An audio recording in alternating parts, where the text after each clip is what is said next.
Blade, Blade, Blade. The newest duelist problem is about to be unleashed on Marvel Rivals in Season 3.5, and he is the toughest problem to solve so far. We are running out of bans to use. Wolverine feels like a must ban as a tank player. Black Panther's right click, shift combo is super annoying as a support player. And now we have this hybrid super carry Blade coming out. Other than long range damage, his kit really kinda has it all.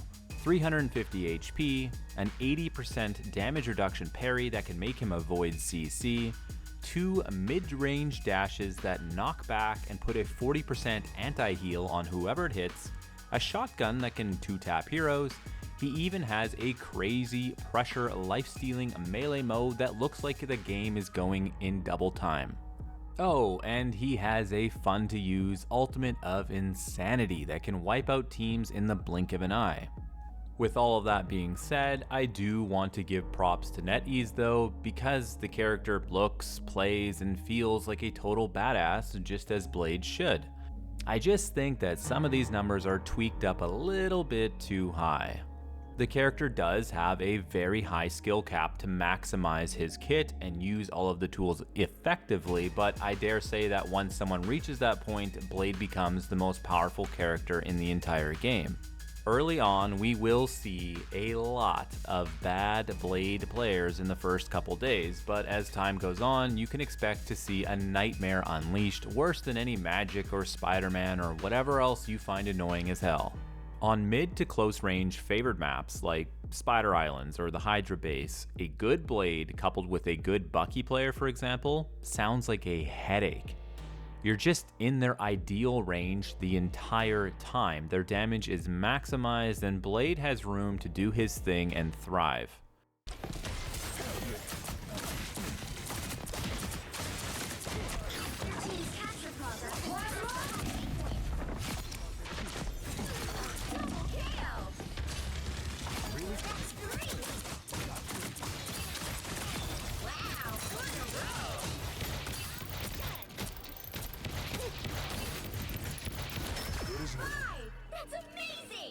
Now, obviously, one of his most powerful mechanics is his anti-heal. It's attached to a pretty easy to land dash with his shotgun out, and it enables higher ranked Blade players that use voice comms to actually shot call a bit and call out targets.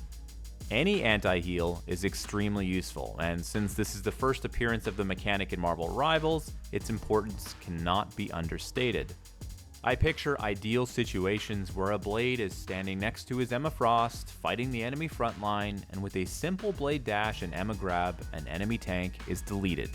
You can think of all sorts of fun scenarios like this, but just in general, hitting a target that is constantly taking significant damage can quickly change the math equation, and that can lead to a KO. 40% healing reduction is a lot. Add on the fact that it's a dash, it's low cooldown, you get 2 charges, you can use it vertically, and that it has great range, and yeah, it's a powerhouse ability. And that's just the tip of the iceberg. I feel like you could never even touch Blade's melee mechanics at all, or hit the E button at all, and using just the damage from his shotgun, the dash, and his ultimate, and that makes him an excellent character already. He's just a scary, scary hero. The melee hacking and slashing piles onto the problem, giving him incredible pressure versus many characters, especially if they fail to land their only stun or sleep or whatever their defensive mechanic is. Throw on top the fact that even if they do land that shot and they make the shot, he could parry it and just negate their whole defensive mechanic as well.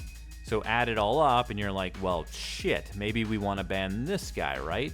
But there's only 2 bans per team right now, and it seems everyone wants to ban Wolverine and Black Panther.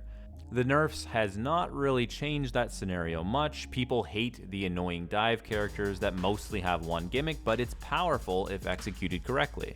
So what we really need is more counters to that playstyle. There simply are not enough yet. I'm really hoping that we get a strategist at some point soon, that has excellent area denial skills on the defensive side of the fence. Like, imagine a Scarlet Witch E with 4 times the radius that slows and does damage over time instead. Something that can be dropped in your own backline to try and protect people. Realistically, I hope we're just done with Duelist for a bit. Yeah, like, I get it, we waited for Blade, he is wicked cool, but enough is enough. We need to start actually fleshing this lineup out a bit. Since they refuse any type of role queue for now, game quality is in the gutter for probably like 80% of matches. 1 Vanguard, 3 Duelists, 2 Strats is like the standard, and it's kind of boring. Creating more of the other hero classes is an obvious method of correcting this. The devs are hopefully more open to turning characters that might appear at first glance as a duelist and crafting them into vanguards or strategists instead. For example, in my opinion, Wolverine or Blade both could have been vanguards, and while I won't get into details here, I still believe that tweaks to numbers could bring us close to transforming them anyway, even with their current designs. Looping back to Blade, he is going to be a menace. If the solo tanking meta holds up and Blade isn't banned, his effectiveness is amplified with the anti-heal. Like, you have 6 seconds of drastically reduced heals, and that's a lot for one solo tank to bear the brunt of. Maybe I'm all wrong, it's hard to grasp how things play out when most of the games on the PTR server are against bots, but at this point in time I feel like I have a fairly good idea on how these things work. What are your impressions of Blade, and who do you think can deal with him the best?